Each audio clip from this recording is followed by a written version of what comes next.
Ang latest, ang hottest sa showbiz and entertainment. Heto na sa Ang Pilipinas Ngayon.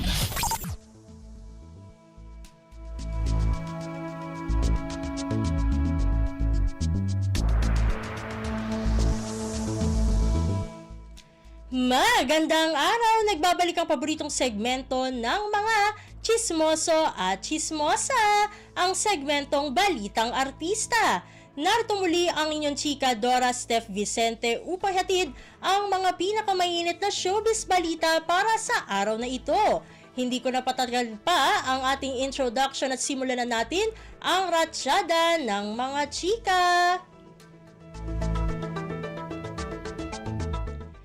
Tingin ni Sharon Cuneta ay napilayan ang industriya sa pagkawala ng batikang aktres na si Gloria Romero. Pumanaw ang Queen of Philippine Cinema nitong Sabado sa edad na 91.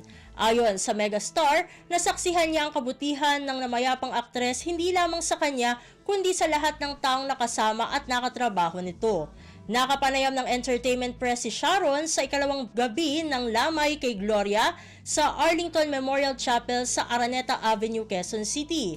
Pahayag niya, quote-unquote, sa tuwing may nawawala na kasamahan sa industriya, napakasakit lalo na pag reyna, lalo na pag nakasama mo sa pelikula. Marami kang natutunan sa kanya at napakabuti niya sa iyo at sa lahat ng taong nakilala niya. Siyempre, royalty, nabawasan talaga tayo ng pillar sa industriya. It's a very sad day. Every day, since we lost her, it's been very sad. Yan ang pahayag pa ni Sharon.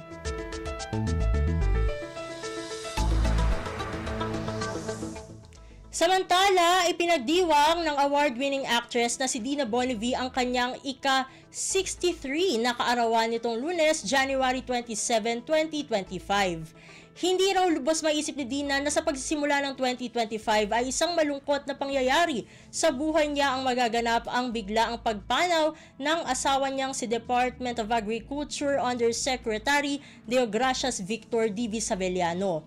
Kung ating pong matatandaan ay pumanaw si Yusek Sabeliano noong Enero 7, 2025 sa edad na 65.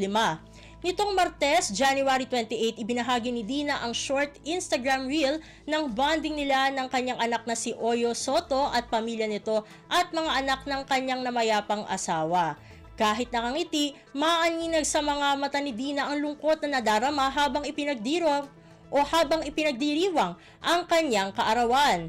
Nakasuot din ng itim si Dina bilang simbolo ng kanyang pagluluksa. Sa mahabang caption ng aktres, nagnilay-nilay siya sa mga kaganapan sa kanyang buhay nitong mga nakaraang linggo.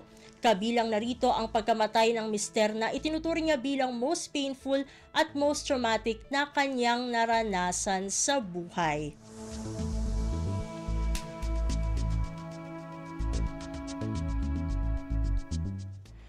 Naku, konti lang ang oras natin para sa ating segmentong Balitang Artista. Maraming salamat mga kachismis para sa inyong pakikinig sa ating segmento. Ako muli ang inyong chika Dora Steph Vicente para sa Radyo Pilipinas World Service.